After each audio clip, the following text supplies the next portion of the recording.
हाथों को जोड़ लीजिए। ओम नमः सिद्धिभ्यः, ओम नमः सिद्धिभ्यः, ओम नमः सिद्धिभ्यः। देवादिदेव विख्यात श्री कुंडलपुर के बड़े बाबा आदिनाथ भगवान की जय। संत श्रोमणी आचार्य भगवान गुरुदेव श्री विद्यासागर जी महाराज की जय। पूज्य आचार्य भगवान श्री समय सागर जी महाराज की जय। पूज्य गुरु श्री स्वभाव सागर जी महाराज की जय। दौदशांग जिनवाणी माता की जय। सभी को जय जिनेन्द्र।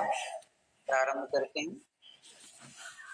अपना विषय चल रहा था कर्म को लेकर के, और लगभग 2-3 दिन से रिवीजन भी अपना काफी हो चुका है इस विषय को लेकर के। आज अपन लोग डायरेक्ट अपने क्लास को थोड़ा सा आगे बढ़ाएंगे। आवाज सबको पर्याप्त आ रही है कि नहीं आ रही है?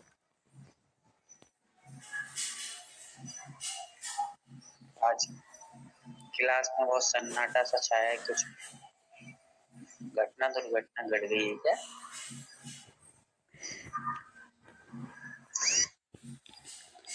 चलिए अपने सफर को आगे ले जाते हैं, कर्म को आगे बढ़ाते हैं। वैसे तो कर्म अपने आगे बढ़ ही रहे हैं, पर और थोड़े से बढ़ा लेते हैं।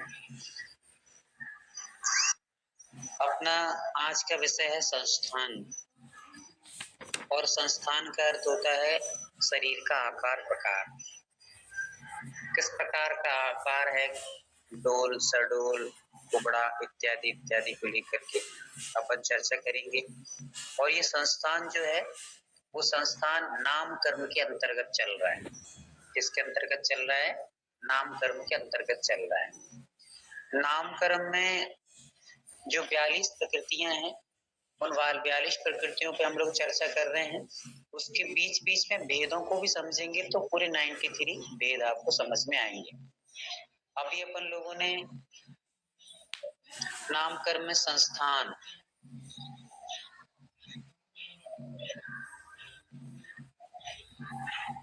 ठीक है, तो संस्थान में 6 भेद होते हैं, ये भी अपन ने समझ लिया है। और शरीर के आकार प्रकार को ही संस्थान कहते हैं। फिर पहला समचतुर संस्थान। कौन सा संस्थान? समचतुर संस्थान। तो जिस नाम कर्म के उदय से शरीर की चोटी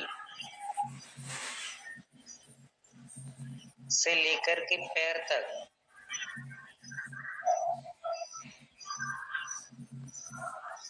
सुडोल शरीर हो,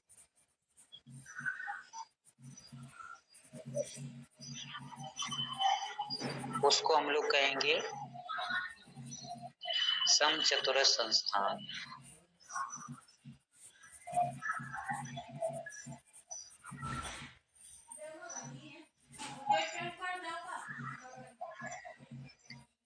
समझ में आ गया? सुडोल शरीर, सुडोल मतलब कि जिनका एकदम शरीर में कहीं से कहीं तक किसी भी प्रकार के अंग उपांग अव्यवस्थित नहीं रहते, सारा शरीर व्यवस्थित रहता है। उसके हाथ, उसके पैर, उसके नाक, उसके कान बहुत ही सुंदर, सारी चीजों की बनावट सुंदर रहेगी। ना कान बहुत बड़ा है, या नाक बहुत बड़ी है, या मान लीजिए गर्दन आगे पीछे है, या हाथ आगे पीछे हो रहा है, उंगली छोटी है, कोई बड़ी है, कोई ज्यादा है, कोई ऐसा कुछ भी नहीं रहता। सारे शरीर एकदम सुडोल सुंदर व्यवस्थित रहेगा, उसको हम समचतुर संस्थान कहते हैं। दूसरा है निक्रोध, नेक्रोध, आधा ना फिर या, और फिर गा, और गा में रेप लगे रहेगा, ओ की मात्रा रहेगी निग्रोध, नेग्रोध, परिमंडल संस्थान। तो नेग्रोध जो लिखा गया है, उस नेग्रोध का अर्थ लिख सकते हैं आप लोग चाहे तो। नेग्रोध ब्रैकेट में लिख सकते हैं बट वृक्ष की तरह। निग्रोध का अर्थ होता है वट वृक्ष का जो आकार है, वैसे ही निग्रोध। निग्रोध मतलब कोई भी पूछे तो वट वृक्ष की तरह। आपको उसका नाम सुन के ही समझ जाना है। निग्रोध कहे तो आपको बट वृक्ष याद रखना है। निग्रोध का पर्यायवाची नाम है बट वृक्ष।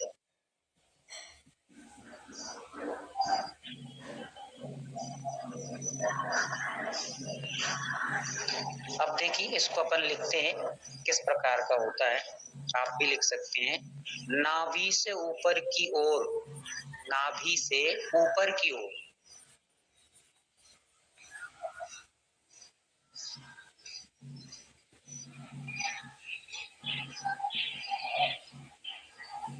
नाभि से ऊपर की ओर मोटे और नीचे की ओर पतले।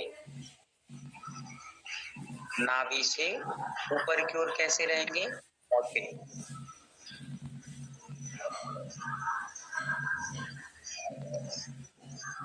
और नाभि से नीचे के अंग कैसे रहेंगे? पतले।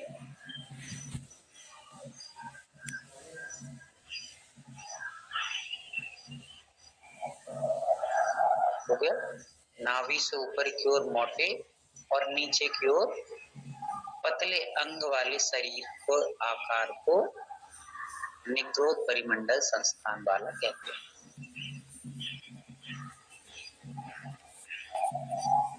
फिर से एक बार दोहरा रहा हूं, आप लोग व्यवस्थित तरीके से एक बार मिला लेंगे। नाभि से ऊपर की ओर मोटे और नीचे की ओर पतले अंग वाले शरीर के आकार को निग्रोध परिमंडल संस्थान कहते हैं।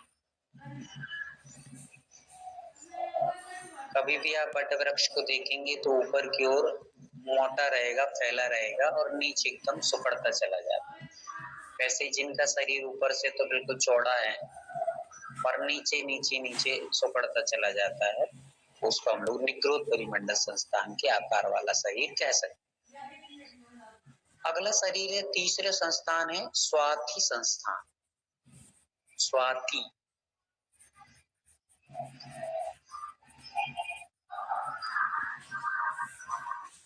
तो आप स्वाथी को यदि सामान्य से समझना चाहें तो ब्रैकेट में लिख सकते हैं सर्प की बामी की तरह।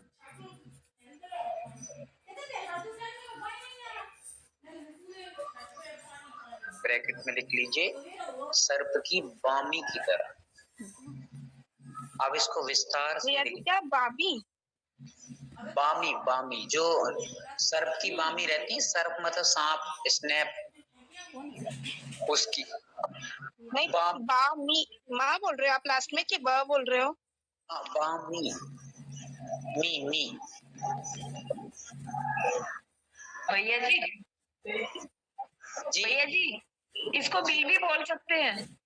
हाँ, वो अपनी अपनी जगह की भाषा रहती है, इसमें उलझना नहीं, वो भी आपको समझ में आ जाए। बामी, बिल, कोई बिल भी लिख सकता है, कोई बामी लिख सकता है, कोई बाबी लिख सकता है, कोई दिक्कत नहीं, बस समझ में आना चाहिए आपको। अच्छा, बाबी का मतलब बिल होएगा भैया जी? ठीक है, बिल, रहने वाला बिल।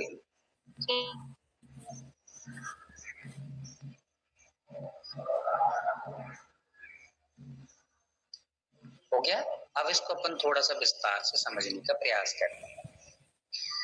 तो लिखेंगे नाभि के ऊपर पतले, इससे विपरीत लिख लो, जो अपन ने सुबह अभी लिखा है ना उसके विपरीत जाएगा इसमें कि नाभि से ऊपर के अंग कैसे हैं? पतले, तथा नीचे के अंग मोटे।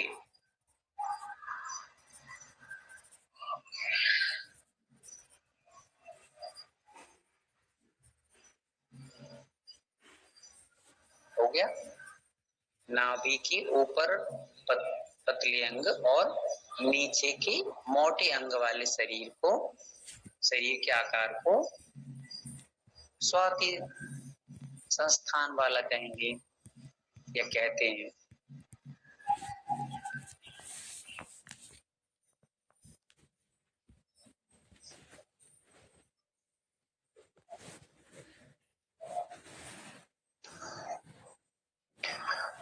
ठीक है, अब आ गया अपना चौथा वाला कुब्जक। कुब्जक, कु आधा वा फिर जा और का, कुब्जक।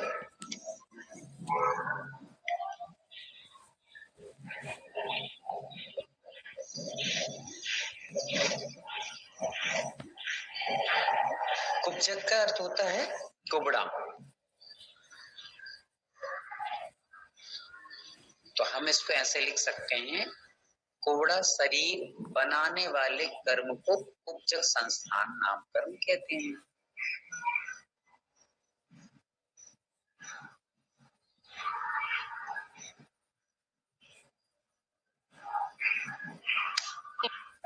भैया जी वंदना, और एक बात बताइए प्लीज। हाँ मैं बताऊं। कुबड़ा शरीर बनाने वाले, कुबड़ा कुबड़ा शरीर बनाने वाले, शरीर बनाने वाले कर्म को कुब्जक संस्थान नाम कर्म कहते हैं।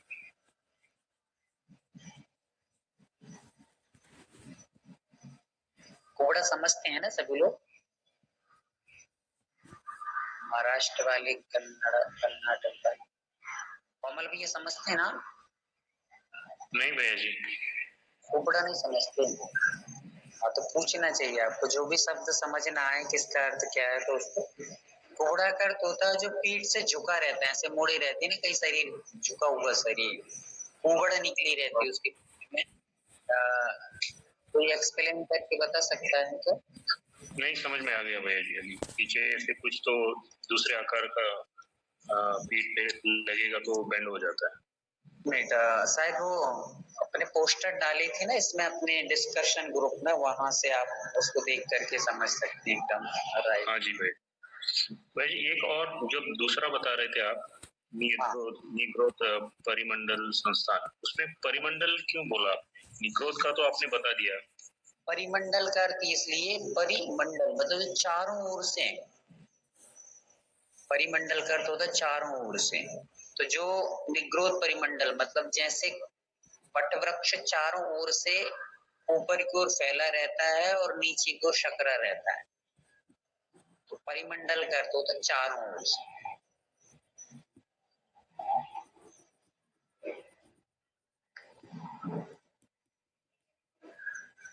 बहुत अच्छा, ऐसे शब्दों को थोड़ा सा पकड़ा करो, और जो भी शब्द जिसके बारे में हम समझ में नहीं आ रहा है तो उसको पूछ सकते हैं।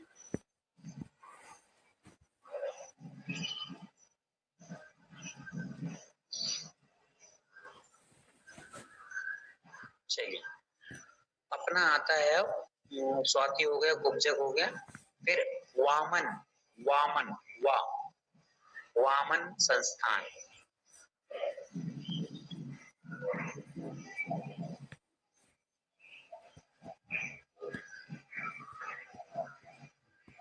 इसको अपन लोग लिखेंगे, वामन कर सब समझते होंगे, वामन मतलब भिगना या बौना शरीर।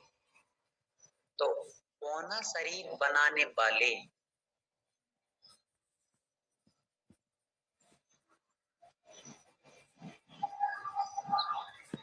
कर्म को वामन संस्थान नाम कर्म कहते हैं।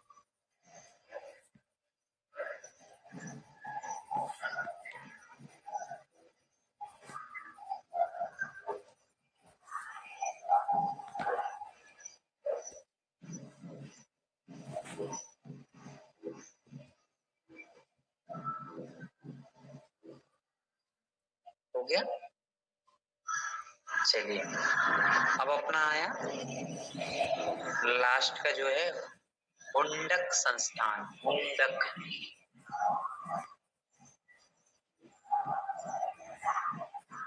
और रेणु दीदी नहीं जुड़ी क्या?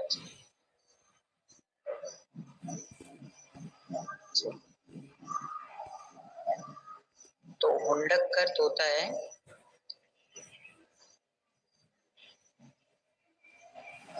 टेढ़ा मेढ़ा शरीर, टेढ़ा मेढ़ा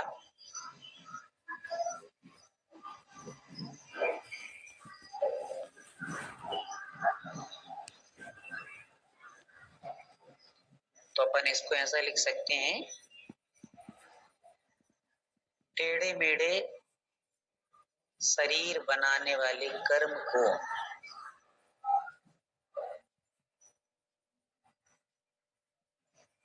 मुंडक संस्थान नाम कर्म कहते हैं।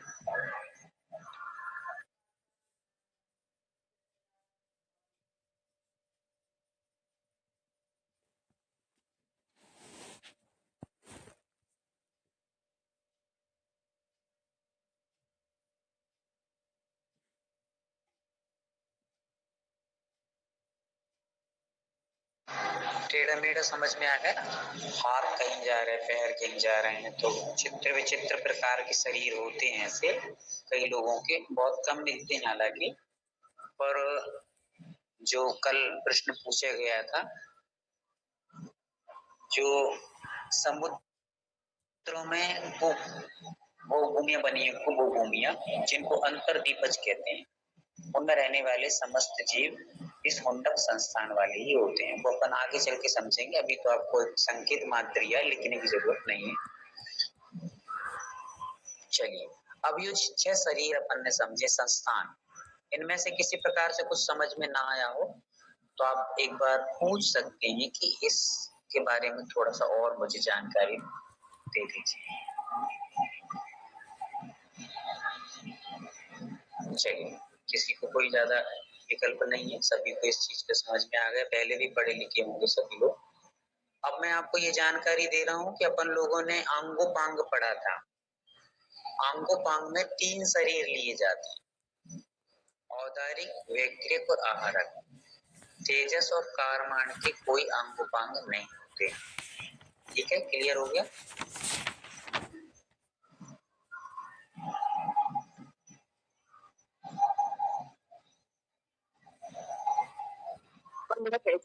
हाँ दीदी।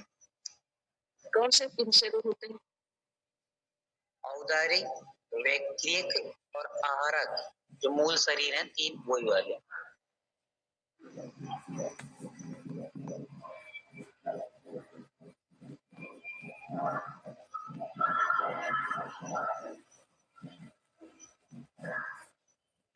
बाकी शरीर बंधन जो है उसमें 5 शरीर लिए जाते हैं।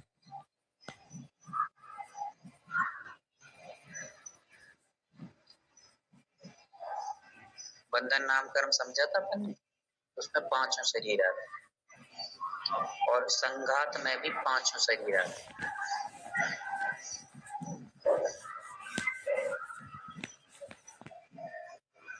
हो गया क्लियर? मात्र अंगोपांग में 3 लेना है, बाकी बंधन और संघात ये 5 शरीर में हमें लेना चाहिए। अब अपन यदि जैसे मान लो अपन ने बंधन नाम कर्म समझा, संघात नाम कर्म समझा, अंगोपांग नाम कर्म समझा, तो ये एक एक भेद गिनाए जा रहे हैं, पर इनके अपन लोग 5 ले लेंगे ना, अंगोपांग में 3 ले लेंगे, बंधन में 5 ले लेंगे, संघात में 5 ले लेंगे, तो ये 42 की जगह भेद बढ़ जाते हैं। ऐसे करके ये 42 के 93 हो जाती है। तो अपन आगे इकट्ठा समझ लेंगे, घबराने की आवश्यकता नहीं है। फिर एक जैसे मान लीजिए अपन ने समझा था बंधन नाम कर्म में के शरीर को अपन ने बांध दिया है ना। जैसे मान लो कि किसी लकड़ी को अपन ने 4, 5, 10 लकड़ियां इकट्ठा ली और उसमें किसी के माध्यम से रस्सी आदि के माध्यम से हमने बांध दिया। तो एक उदाहरण हमें यहाँ पे संघात का यदि समझ में नहीं आ रहा हो तो ऐसे समझ सकते हैं कि जैसे तिल के लड्डू होते हैं, तिली के लड्डू समझते हैं सब लोग? तिली के लड्डू देखिए आपने, तिली के लड्डू। अब वो रात में क्या खाने पीने की बातें करें तो थोड़ा लोगों के दिमाग तक से जाते ही हैं। तो तिली बहुत सारे लोगों ने एड्रेस कर दिया कि हम समझते नहीं, आपसे ज्यादा अच्छे समझते हैं तिली के लड्डू। इसलिए ज्यादा बार बार पूछने की जरूरत नहीं है, नहीं तो क्लास छोड़ करके निकलना पड़ेगा हमें फिर। तो वो तिली के लड्डू आपने देखा होगा, उसमें अलग अलग ही बाहर बाहर तिली तिली तिली दिखती रहती है। तो वैसे ही बंधन नाम कर्म में शरीर अलग अलग दिखता रहे, अलग मतलब ढांचे सा दिखता रहता है, एकदम सुंदर प्लेन नहीं दिखता, उसके ऊपर ये चमड़ी नहीं रहती ना, इसलिए वो एकदम प्लेन नहीं दिखता है। हड्डी हड्डी दिख रही है, यहाँ वहां से ढांचा दिख रहा है। कभी आप जब किसी ढांची को देखना तो वो एकदम बीभत्स लगता है। तो फिर ये संघात नाम कर उस पर ये चर्बी मतलब अपने ऊपर जो चमड़ी है उसको चढ़ा देता है, जिसके कारण से हमारा शरीर एकदम सुंदर सा दिखाई देने लगता है। अंदर तो वो ढांचा ही है, पर ये संघात नामकरण में ये ढांचे के अंदर जितने भी वो भरे थे मतलब छेद छिद्र वगैरह थे, उन सबको पैक करके एकदम प्लेन सा बना दिया है, तो उससे हमें व्यवस्थित दिखाई दे रहा है। यदि हम लोग मान लो आंख के ऊपर की पल के निकाल दें ना ऊपर की चमड़ी, तो आप देखना भूल जाएंगे, शरीर को देख नहीं पाओगे अपने आप को। आपने कभी एक्सीडेंट वगैरह देखे होंगे, सिर के ऊपर की खोपड़ी की जब वो कभी एक्सीडेंट होता है ना तो ऊपर का निकल जाता है। अभी एक गैरतगंज में एक लड़का था, वो छोटा सा बच्चा साइकिल चलाते जा रहा था और एकाएक गिर गया, सामने से ट्रक निकला और ट्रक के पहिए के थोड़ा सा उसके एकदम ऐसी चमड़ी निकली जैसे किसी ने निकाली हो, तो पूरा एकदम चमड़ी चमड़ी पर की निकली और बाहर का सिर अलग से दिख रहा था उसका। तो ऐसा बीभत्स टाइप का हो जाता है। तो संघात नामकरण क्या करता है, तो उस जैसे आप मान लीजिए किसका लड्डू बता दें आपको, कोई भी अच्छा सा प्लेन वाला लड्डू समझ लीजिए, बूंदी का लड्डू भैया जी। क्या बात है, क्या बात है। हमने सोचा था कि दीदी माहिर होती है खाने पीने बनाने में, पर भैया चलो पुरुष ने लाज रख दी खाने, तो फिर वही बहुत बढ़िया कॉल भैया आपका, खूब खूब धन्यवाद, खूब खूब आभार बोलने के लिए। ठीक है, खुद ने भी ताली हो जाएगी, रेणु दीदी भी आ गई। चलिए आगे चलते हैं। अब आता है अपना संस्थान। ठीक है, हमने अभी समझा था संस्थान को, अब आता है सहनन, है ना। तो सहनन किसे कहते हैं, तो सहनन कहते हैं अपने जो शरीर है, शरीर के अंदर क्या हड्डियां हैं, तो हड्डी की बंधनों में जो विशिष्टता होती है, या हम कहते हैं हड्डी की मजबूती को लिख दो, सीधी सी बात, हड्डियों में जो मजबूती होती है उसका नाम है सहनन।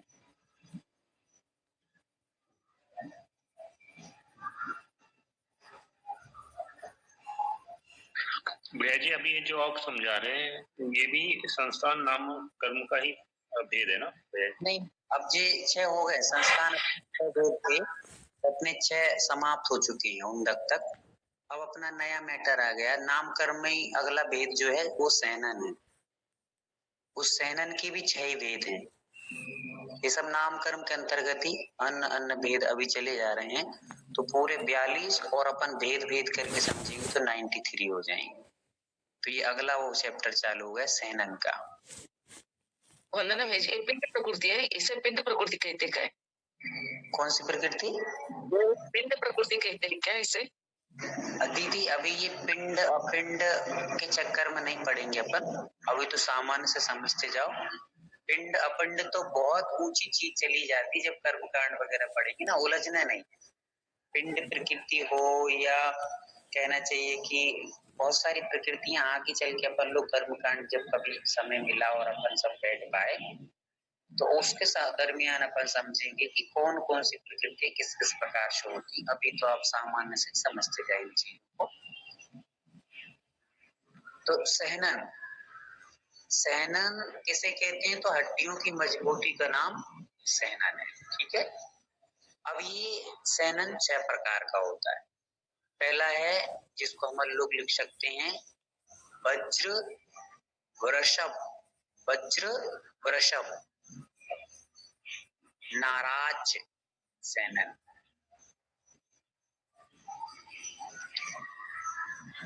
मैं प्रयास करता हूं आपको स्क्रीन शेयर करने का, लिख पा रहे हैं ना आप लोग? नहीं आ रहा। कोई बात, पहले लिखना है वज्र, हाँ बहुत सुंदर, ये रेणु दीदी ने लिख के भेज दिया है। नाराज, जा की जगह चा लिखना है, नाराज।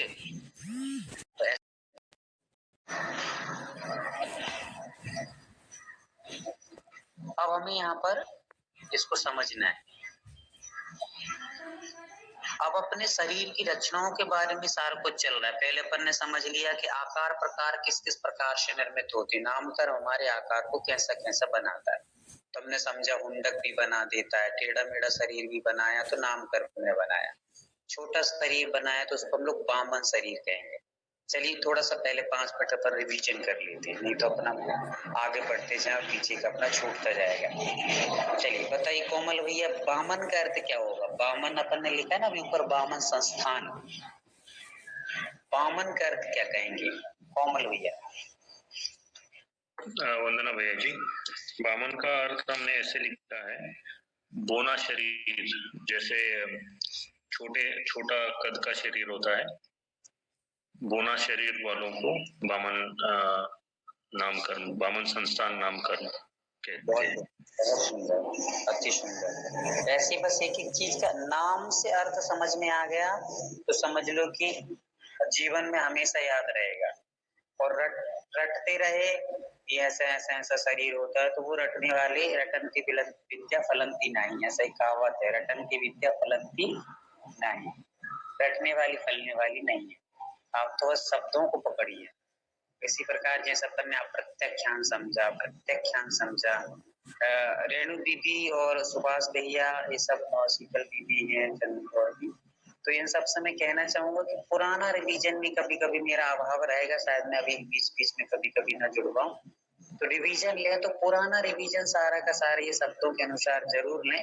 नए विषय खोलने की अपेक्षा हमारा पुराना विषय एकदम पक्का और दृढ़ हो जाए, है ना, तो बहुत बेहतर रहेगा। हम आगे आगे विषय, नए नए विषय को लेके आएंगे तो पुराना विषय सब पूर्ण होता जाएगा, खत्म हो जाएगा। अप्रत्यक्षान का अर्थ क्या है, प्रत्यक्षान का अर्थ क्या है, संचलन का अर्थ क्या है, गुण स्थान किसे कहते हैं, सारी चीजें। चलिए, तो कोमल भैया एक बात और बताइए कि संस्थान का अर्थ क्या होता है, समझने के लिए जुड़े।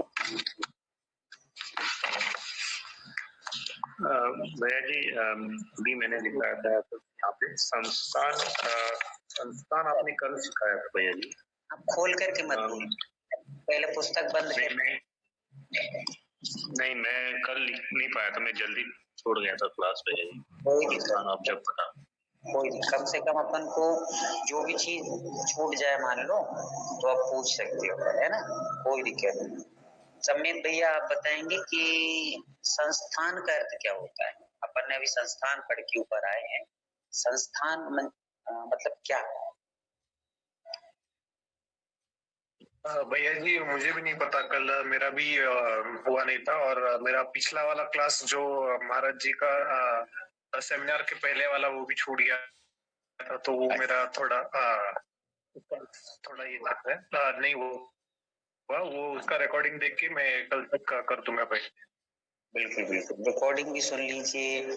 मान लो 2-5-10 मिनट आगे पीछे हम हो जाते हैं तो जो भी अपना छूट गया, तो जो भी दीदी जुड़ी हैं, पहले जुड़ रही हैं, उनसे भी आप जानकारी लेकर के कर सकते हैं, ठीक है। चलिए दिव्या दीदी आप बताइए संस्थान का अर्थ क्या होता है? संस्थान, दिव्या जी सुन पा रहे हैं आप? दिव्यांका, हाँ दिव्यांका, दिव्यांका।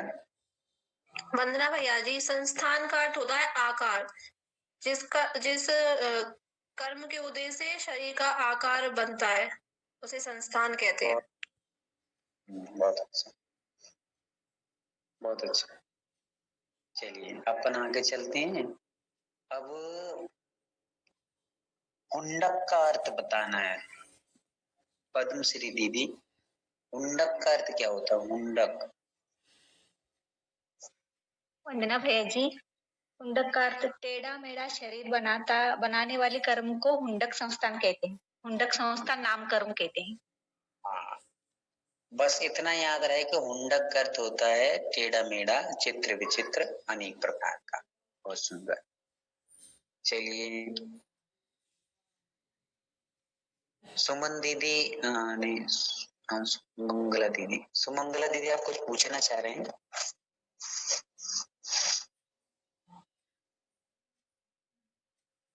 कुब्जक का अर्थ बताना है अनुप्रिया दीदी। कुब्जक मतलब जिसके शरीर पर कुबड़ निकली होती है, जो व्यक्ति आगे की तरफ झुका हुआ होता है। बहुत सुंदर। अपन इसको ऐसे भी कह सकते हैं कि जिसकी वजह से जीव का शरीर दीर्घता मतलब और मध्य भाग में ह्रस्वता लेके रहता है। मतलब ऊपर तो बहुत चौड़ा होगा, बीच में ऐसे झुका होगा, ऐसा इसको बताए, ऊंट के समान। बहुत बढ़िया, क्या बात है। देखो एक से एक लोग पढ़े हैं, ऐसा नहीं है, विद्वानों की कमी नहीं है। अब तो कह लोग सुन रहे हैं मन मार के कि भैया जी बोल रहे हैं तो उनका मन रखने के लिए सुन लो, बाकी सब तो आता है, ऐसी कोई बात नहीं है। तो ऊंट के सही, कुब्जा, बहुत अच्छा उदाहरण दिया, मैं भी भूल गया था। किन्होंने दिया है ये जवाब? रेणु दीदी ने। अच्छा हाँ, रेणु दीदी ने। ऊंट के समान, बहुत अच्छा। कुब्जक मतलब ऊंट को देखा होगा आपने, उसकी पीठ उठी रहती है। कोमल भैया समझ गए ना आप? जी भैया जी। रेशु दीदी आप बताइए, स्वाति का अर्थ क्या होता है? स्वाति का अर्थ होता है सर्प की बामी की तरह होता है, मतलब नीचे से पतले होते हैं, नाभि से नीचे के अंग पतले होते हैं और ऊपर के अंग मोटे होते हैं। क्या ये लिख पाया था? हाँ जी भैया जी। नाभि से नीचे के अंग कैसे होते हैं? पतले होते हैं, ऊपर के अंग मोटे होते हैं। ऐसे लिखा है? ऐसा ही लिखाया था क्या? नहीं लिखा था ऐसे ही। नहीं कोई बात नहीं, उल्टा बोल दिया ऐसा है। चलिए अनीता दीदी आप बताएंगे? अनीता दीदी है ना?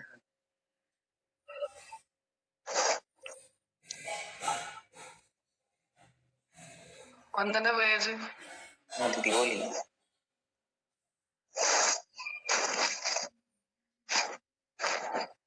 स्वाति का अर्थ क्या है दीदी?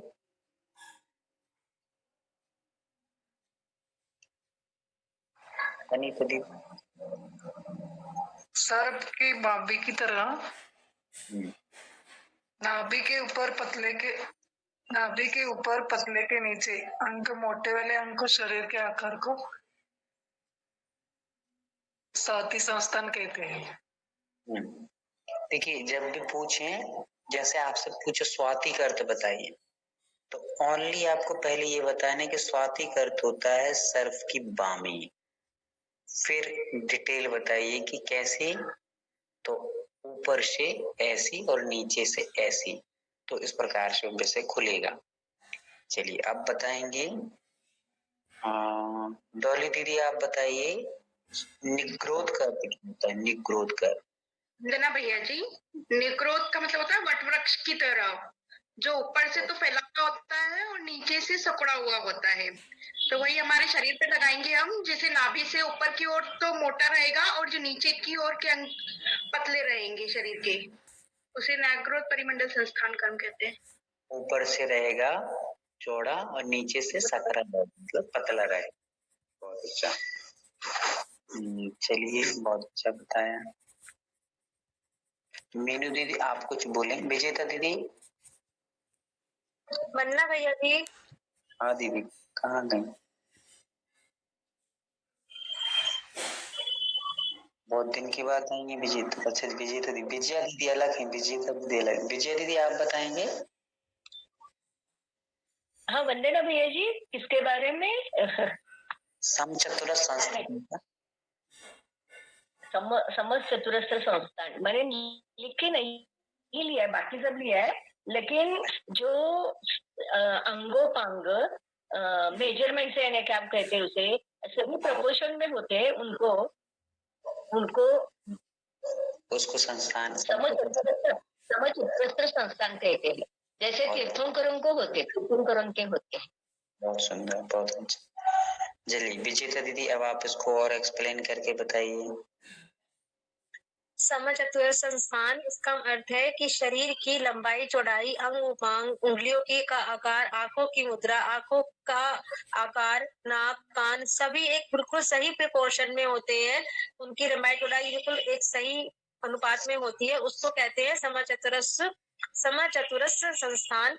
जैसे कि शलाका पुरुषों का शरीर या फिर तीर्थंकरों का, उन सबका शरीर इसी संस्थान से के द्वारा बना हुआ होता है।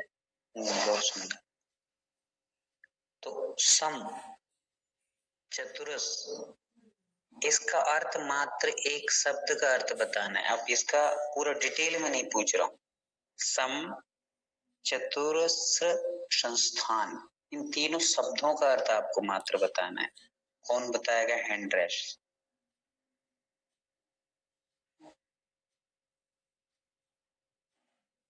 चलिए, आया नदी बताइए। सम मतलब समान, चतुरस मतलब हमारे शरीर के जो 4 पार्ट रहते हैं, चारों पार्ट समान रहते हैं, उसे सम चतुरस संस्थान कहते हैं। बहुत अच्छा। अस्मिता दीदी एक बार एक्सप्लेन कीजिए इसको। वंदना भैया जी, सम यानी समान, चतुरस्र यानी चारों, मतलब जो भी अंगोपांग है वो चारों ओर से समान ही रहेंगे। मतलब जिस कर्म के उदय से जीव के जो शरीर होते हैं उसकी ऊंची, चौड़ाई, लंबाई, जो भी अंगोपांग होते हैं उसका मेजरमेंट सुडौल बनेगा। मतलब उससे सुंदर कुछ बनेगा ही नहीं। जैसे सुडौल जिसका बनता है वो चतुरस्र संस्थान होता है, और ये संस्थान जो भी महापुरुष होते हैं उनमें देखा जाता है। बहुत सुंदर। आपने बाहुबली भगवान की प्रतिमा देखी होगी कॉम्पिटिशन में, काफी लोगों ने, तो उसके आकार प्रकार देखे होंगे, एकदम व्यवस्थित हाथ, पैर, उंगली, चेस्ट, आंखें, कान, सिर, एकदम व्यवस्थित तरीके से। तो जो भगवान के अंगोपांग व्यवस्थित होते हैं वो अपने आप में मनोज्ञ से दिखाई देते हैं। आपने एक और महापुरुष का मैं नाम ले रहा हूं, कभी भी आपने आचार्य महाराज का, आचार्य महाराज कहने से आप नाम समझ गए होंगे, तो आचार्य महाराज का जब भी कभी आपने किसी भी एंगल में फोटो खींच लो, आप किसी भी एंगल में, चलते फिरते, आहार लेते, बोलते, हंसते, सोते, मतलब जो भी स्थिति है, हर हमेशा फोटो एकदम बहुत बेहतर आता था।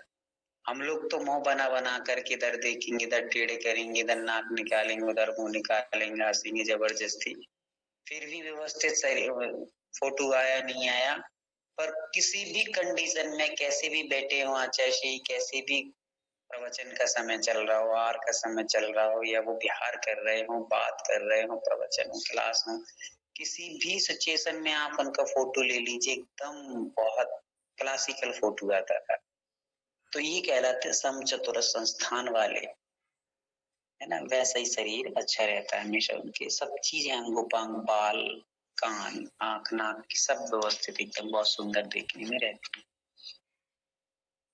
चलिए, तो इस प्रकार से अपन ने ये रिवीजन भी कर लिए साथ साथ में। अब अपन थोड़ा सा आगे बढ़ते सहनन को। तो सहनन किसको कहते हैं? हड्डी की मजबूती को हमने सहनन जाना है। फिर हमने जाना वज्र, वृषभ, नाराज, सहनन। तो वज्र, अपन इसको परिभाषा लिख लेते हैं पहले। जिस शरीर में वज्र की हड्डियां हों,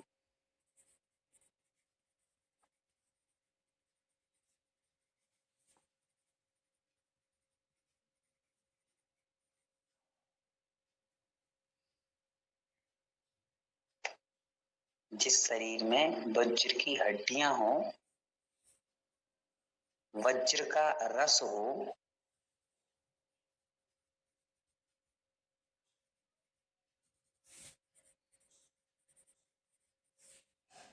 वंदना भैया फिर से बताएं। हाँ, एक मिनट। जिस शरीर में वज्र की हड्डियां हो, वज्र वज्र वज्र वज्र की हड्डियां हो, वज्र का रस हो, और वज्र का ही नाराज हो।